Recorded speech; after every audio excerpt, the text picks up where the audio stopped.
Today we will going to start 13th chapter, that is BRS, Bank Reconciliation Statement.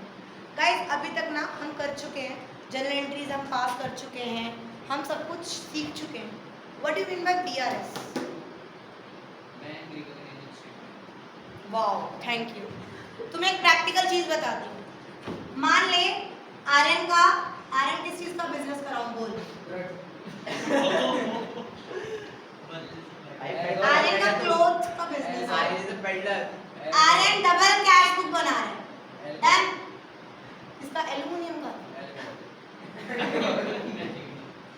Double cash book बना रहे हैं. ओए इधर देख. डेबिट क्रेडिट, ये कैश, ये बैंक, ये कैश, ये बैंक. ये तू बना रहा है, ये तू बना रहा है. तेरा अपना बैंक का बैलेंस निकलेगा नहीं निकलेगा. और जो बैंक है इसका, मान ले एसबीआई इसका बैंक है. एसबीआई में बैंक में एसबीआई भी तो तेरा अकाउंट मेंटेन करेगा ना. मान ले Aryan cloth limited, Aryan cloth limited के हिसाब से भी तो वो करेगा ना. तूने कहा यार मेरा बैलेंस 70,000 होना चाहिए. मेरा कितना बैलेंस होना चाहिए? मेरा बैलेंस 70,000. उसने कहा I should have 70,000 balance in my bank. तू गया बैंक में और तूने पासबुक फिल करवाई और पासबुक में शो हो रहा है बैलेंस 80,000. 80,000 छोड़, 1,80,000. भाई साहब, एज पर मी 70,000 होने चाहिए, बट एज पर बैंक उससे मुझे 1,80,000 देने हैं. बढ़िया है. तो टेंशन फ्री होके घर आ जाएगा, या you will going to find the reason कि इतना डिफरेंस क्यों आया. इतना डिफरेंस क्यों आया. भाई साथ ही साथ तो ड्रॉ भी कर देंगे कि भाई कितनी गलती से डाल दी हो. तो फिर हमारे हाँ, यही मैं आ रही हूँ. It's not our fault. There are lot of reason when our balance doesn't match with the bank balance. This is balance as per cash book. Balance as per cash book. Debit balance है 70,000. Debit balance है 70,000 means positive balance कि मेरे bank में 70,000 रखे हैं. But balance का bank balance का credit balance मतलब पॉजिटिव बैलेंस. बैंक का बैलेंस क्रेडिट जो होता है वो पॉजिटिव बैलेंस होता है. दैट इज बैलेंस एज पर पास बुक. इन दोनों में बहुत बार डिफरेंसेस आ जाते हैं. बहुत बार दूसरा भी तो आ सकता है. मैं कह रही हूँ 70,000 है और है इसमें 30,000. फिर तुम घर खुशी खुशी वापस नहीं आओगे. तुम सोचोगे ना कि क्या हुआ है ना. हाँ, तो दोनों केस में जाना पड़ेगा. अभी बता दो, ठीक है. तो दोनों केस में जाना पड़ेगा. सो BRS means bank reconciliation statement. एक ऐसी स्टेटमेंट जिसमें हम रिकंसाइल, री का मतलब क्या होता है? रिकरेक्ट करते हैं, दोबारा रिकंसाइल, कंपाइल करते हैं कि भाई मेरा बैंक बैलेंस मैच क्यों नहीं हो रहा. There are many reasons when this difference occur. So we will going to make a statement. हम एक स्टेटमेंट बनाएंगे कि भाई इस तारीख को हमारा balance as per cash book इतना आ रहा है, बट अगर पासबुक इतना आ रहा है तो वो क्यों आ रहा है. राइट. तुम बिना कोई रट्टू तोता करे तुम मुझे सोच के देखो, मैम ये डिफरेंस क्यों आ सकता है. तू नहीं बोलेगा. बैंक ने check issued not presented for payment. जो आपके अकाउंट में पैसा आना था वो बैंक ने कहीं दूसरे अकाउंट में होता ना. Account check issued but not presented for payment. Cheating कर ही ली है तो मेरे को ढंग से मतलब भी समझा रहे हैं. चीटिंग गाइस बहुत सारे रीजंस होते हैं जो हम एक एक करके करेंगे. राइट? अभी तुम लैंग्वेज लिखो, फटाफट लिखो, language write down, write down. It's a statement to reconcile the bank balance. It is a statement to reconcile the bank balance. It is the statement to reconcile the bank balance as per cash book.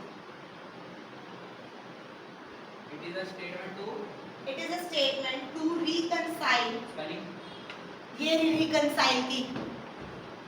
Reconcile. It's a statement to reconcile the bank balance as per cash book. As per cash book with the balance as per passbook. And showing entries that are the reason for the difference between the two balance.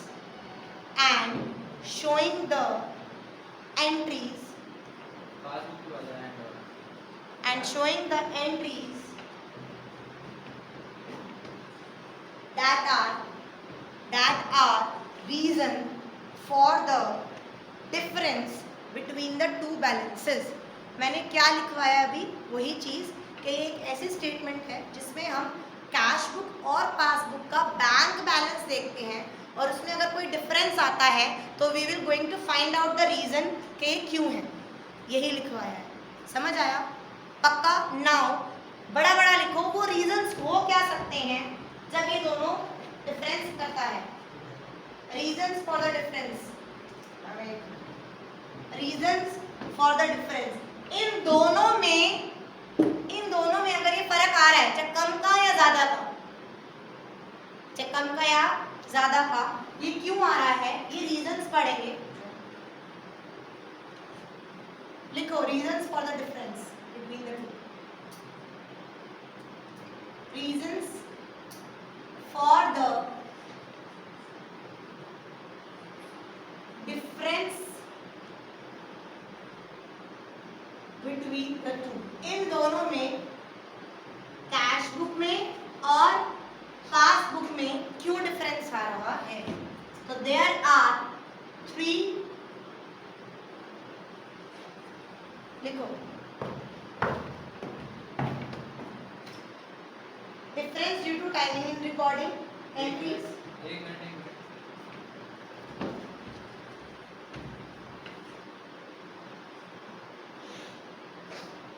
Different due to timing in recording entries,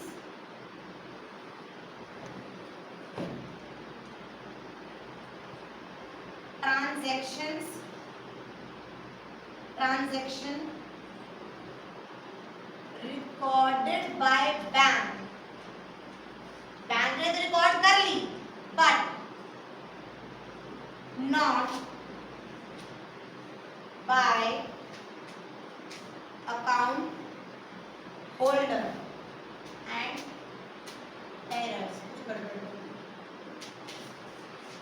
भाई क्या कर रहे हो?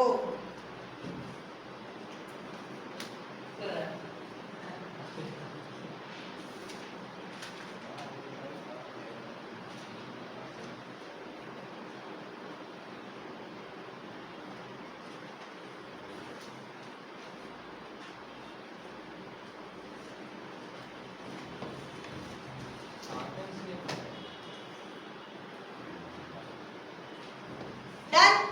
अब पढ़ाना शुरू करूं। वो कह रहा है किस रीजंस की वजह से हमारा कैश बुक में और पासबुक में इक्वल ना आके ऊपर नीचे होता है कि कैश बुक 70 कह रही है कि मुझे 70 लेने हैं, वो कह रहा है भाई तेरे को तो 81 लेने हैं, या कैश बुक 70 कह रही है, वो कह रहा है भाई तुझे तो सिर्फ 30 लेने हैं। तो जो ये डिफरेंस है ये क्यों आ रहा है? It is because of difference due to timing recording entries. मैं क्या इशू कर रही हूँ? चेक। मैंने चेक इशू करा। मैं मतलब आर्यन चला रहा है क्लोथ की कंपनी, बड़ी बहुत बड़ी, 200-300 करोड़ की। और आगे 70 है। मैंने कब कहा 70, अभी मैं कर तो रही हूँ, बोल तो सही। 180 अब सुन, करोड़ है ना, सुनो मेरी बात सुनो।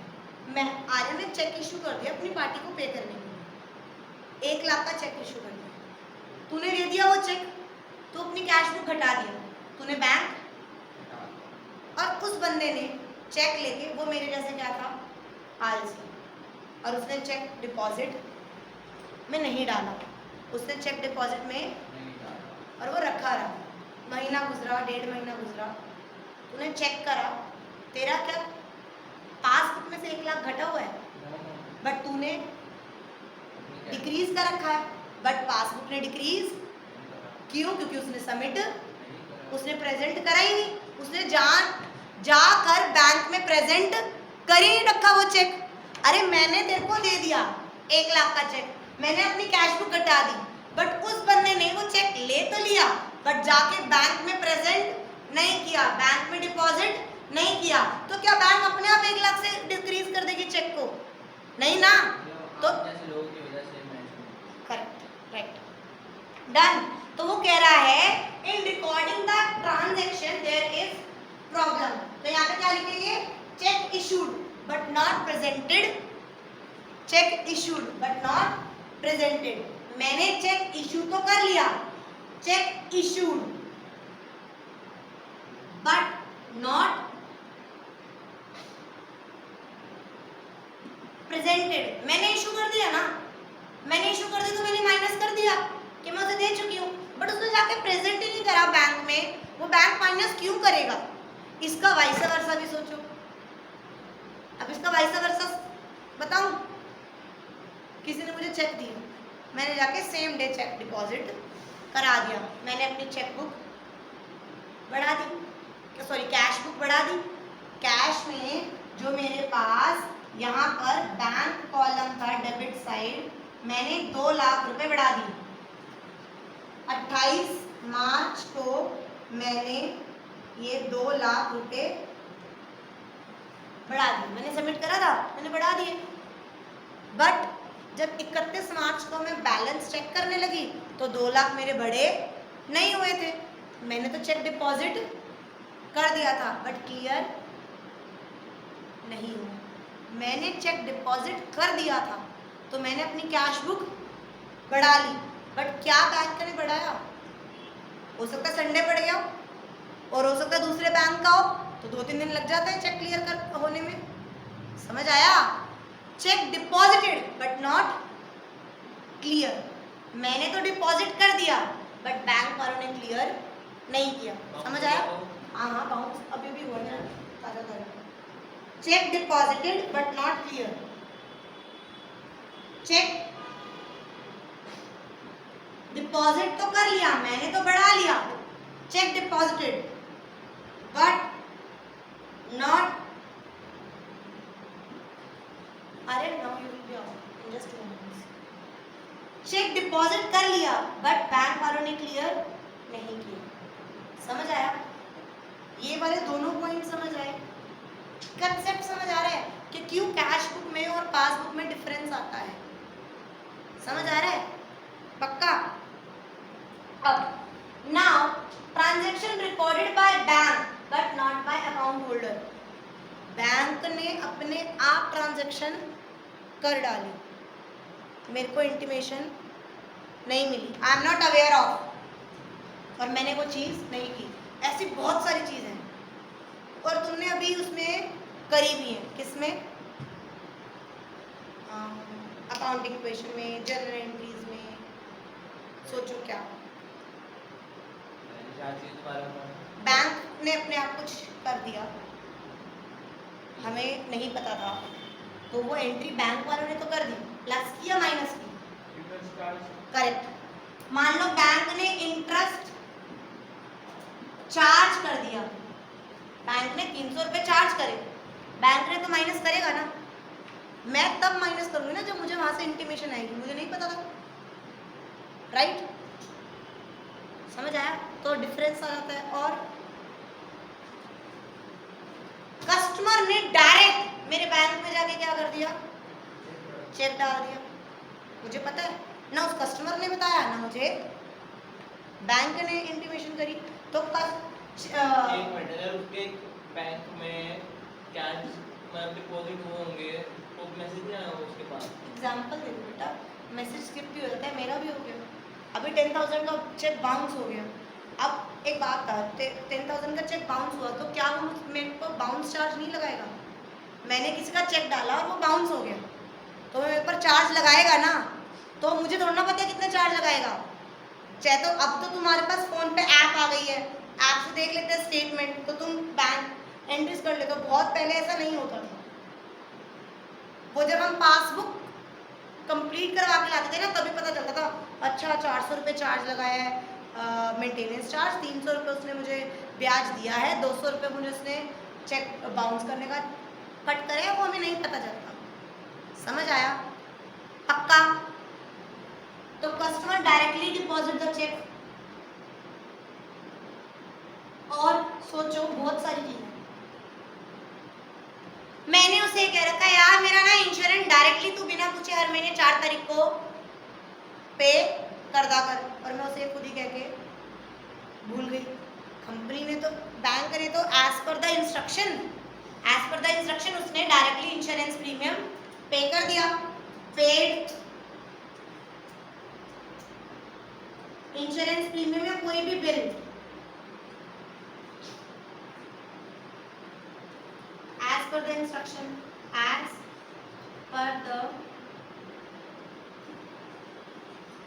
instruction। और जब सोचो बहुत सारे हैं। सेकंड पॉइंट में लिखा है कस्टमर डायरेक्टली डिपॉजिट। हाँ, कस्टमर ने डायरेक्टली डिपॉजिट कर दिया तो बैंक ने तो बढ़ा दिया ना, बैंक ने तो बढ़ा दिया, बट हमने अकाउंट होल्डर मतलब कैश बुक, बैंक मतलब पासबुक। अक्षत क्या है वो?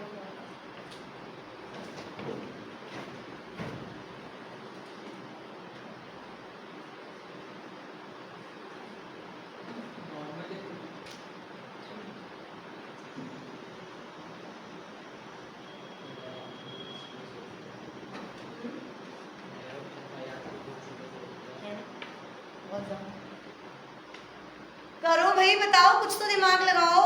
इसी में से अगर इंटरेस्ट चार्ज कर रहा है, इंटरेस्ट चार्ज मतलब वो ब्याज लगा रहा है, चार्ज का मतलब वो ब्याज माइनस कर रहा है, तो चार्ज देगा भी तो। इसको ब्लैंक चेक दिया हो। ओ भाई तो फिर तो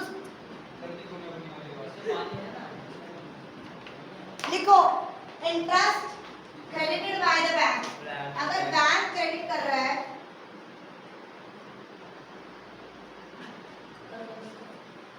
अगर बैंक क्रेडिट कर रहा है मतलब हमें मिल रहा है इंटरेस्ट। रिसीव लिख दो, interest credited by the bank लिख दो।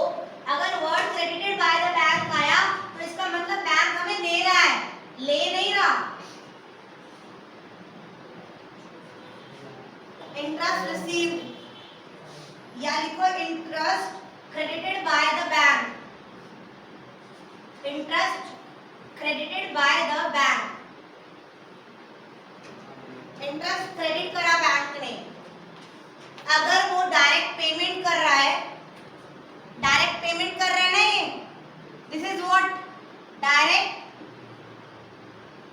Payment done by bank. कोई भी पेमेंट कर दी बैंक ने, इसमें थ्योरी है क्या? नहीं, सारा प्रैक्टिकल है, बट ये नहीं होगा तो तुम कुछ नहीं कर पाओगे। फॉर्मेट आएगा अभी तो बस फॉर्मेट आएगा, उसमें प्लस माइनस चलेगा।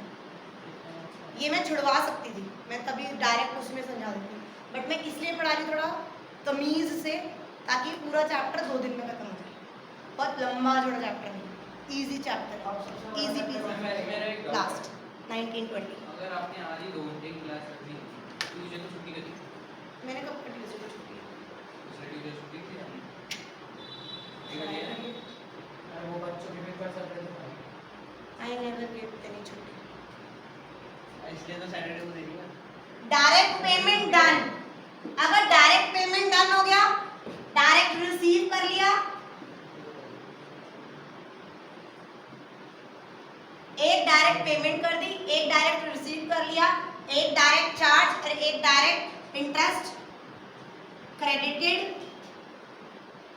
By the bank. एक बाउंस का लिख लो, डिसऑनर, चेक डिसऑनर, ओ चेक डिसऑनर।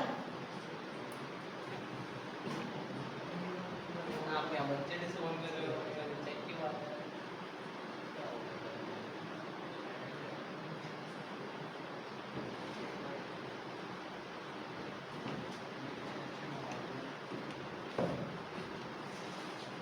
डिस ऑनर, कोई भी डिसऑनर हो जाए, चेक और उसके बारे में ना पता हो, या बिल डिसऑनर हो जाए। यहाँ बिल पता है क्या है, वो BRBP पढ़ा था, याद है ना, सेकंड चैप्टर में पढ़ाया था कि ट्रेड रिसीवेबल होता है जिससे तो उसने मुझे BR दिया था, BR दे दिया कि 3 महीने बाद दे दूंगा, और मुझे तो 1 महीने बाद जरूरत पड़ गई, मुझे तो अभी कैश चाहिए, मुझे तो अभी कैश चाहिए। तो मैं वो जाती हूँ बैंक के पास कि ऐसा कर तो ये BR अभी डिस्काउंट कर दे, तो ठीक है डिस्काउंट करूँगा, तो 10,000 का BR है, मैं तेरे को 9,200 रुपये देता हूँ, 800 रुपये डिस्काउंट चार्ज है, ठीक है। मैं 9,200 रुपये लेके आ गई, मेरा वो BR चला गया। BR की मैच्योरिटी डेट क्या थी, 3 महीने बाद। 3 महीने बाद मान ले वरदान के उससे होना था और वरदान के उसमें पैसे नहीं थे, तो वो बिल क्या हो गया, डिसऑनर, बैंक को पैसा नहीं मिला, तो बैंक मुझे बख्शेगा, बैंक ने तो मुझे पैसे दे रखे हैं ना उसके नाम का, तो बैंक वो क्या कर देगा, मेरे अकाउंट से डायरेक्टली पैसे डिडक्ट कर देगा।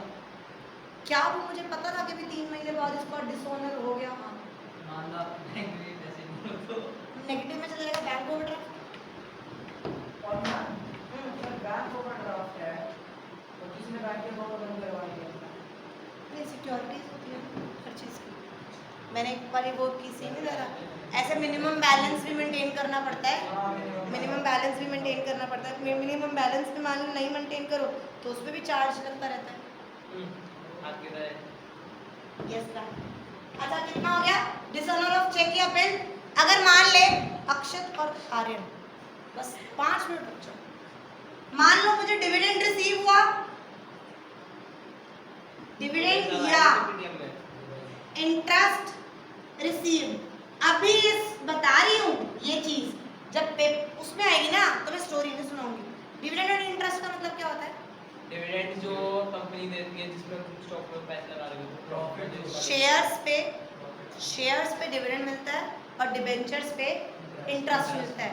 अगर मान ले जो तेरी कंपनी चल रही है आर्यन क्लोथ लिमिटेड, तूने ना टाटा लिमिटेड के 2000 शेयर्स खरीद रखे हैं और अपने बैंक को इंटीमेशन दे रखी है, कंपनी वाले को इंटीमेशन दे रखी है कि मेरे शेयर पे जितना भी डिविडेंड आएगा ना आप इस बैंक अकाउंट में डाल देना। कंपनी तो डायरेक्ट बैंक में डालेगी ना, तेरे को फोन करके थोड़ा ना कहेगी मैडम सर मैंने डाल दिए। तो मान लो बैंक तो बढ़ा देगा ना, अगर आया है टाटा लिमिटेड ने दिया, बैंक तो बढ़ा देगा ऑटोमेटिकली, तो तूने नहीं बढ़ाया तो फिर डिफरेंस आ जाएगा। शेयर्स पे डिविडेंड मिलता है और डिबेंचर्स पे इंटरेस्ट मिलता है। मान ले तूने किसी और कंपनी के डिबेंचर्स ले रखे हो तो तेरे को इंटरेस्ट मिलेगा। Done.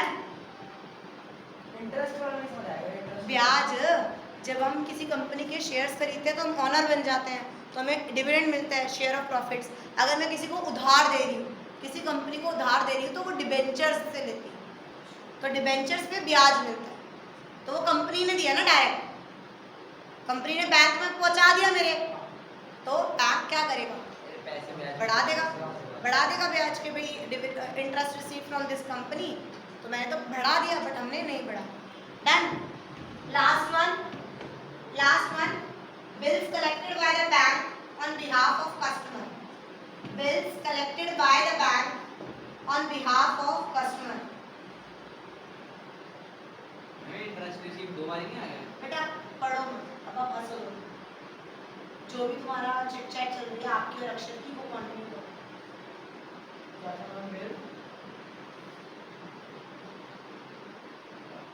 Bills collected by the bank on behalf of customer.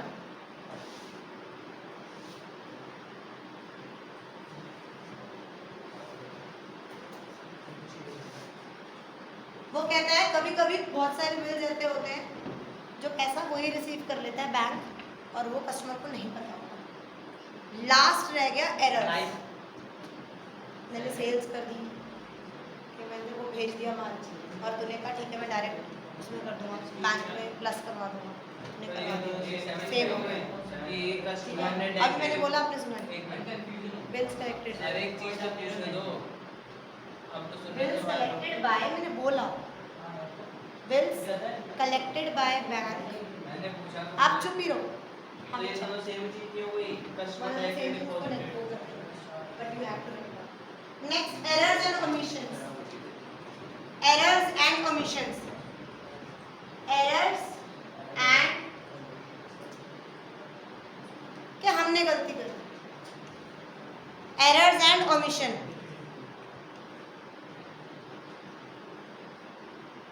मैंने बैंक में सबमिट कर रखे थे 4000 और कैश बुक में गलती से कितना लिख दिया 40। बैंक तो 4000 बढ़ाएगा, बैंक थोड़ा ना 40 बढ़ा देगा। कोई भी गड़बड़, कोई भी गलती जो हमने करी, मैंने एरर मिस की या ओमिट। ओमिट का मतलब इसको स्पेलिंग बता दो। Omit, omit O M I, omit, omit करना मतलब भूल गई। एरर मतलब मैंने गलत रिकॉर्ड करा, ओमिट करना मैं वो एंट्री पास करना ही भूल गई। अगर मैं एंट्री पास करना भूल गई, एरर ERRO, ओमिशन, ओमिशन, आपने इंग्लिश क्लास ओमिशन मतलब या तो मैंने कुछ गलती कर दी, 4000 का 40000 लिख दिया, 4 लाख का 40000 लिख दिया, कुछ भी गड़बड़ कर दी, टोटलिंग में गड़बड़ कर दी, टोटल हो रहा था कुछ और कर दिया कुछ, ज्यादा टोटल कर दिया या कम टोटल कर दिया। ओमिशन मतलब मैं भूल ही गई वो एंट्री पास करनी। तो इन सब रीजंस की वजह से कैश बुक और बैंक बुक हमारी, पासबुक हमारी मैच नहीं होती, डिफरेंसेस आ जाते हैं। तो today we will going to start कि वो अगर डिफरेंस आ जाएं तो हम पूरी कैश बुक तो इरेज करने बैठेंगे नहीं, वही कैश बुक बनी रहेगी। हम उससे अटैच क्या बना देंगे, स्टेटमेंट। क्या बनाएंगे, स्टेटमेंट। और जो स्टेटमेंट का नाम क्या होता है, PRS। समझ आया? नाउ फॉर्मेट बना फास्ट।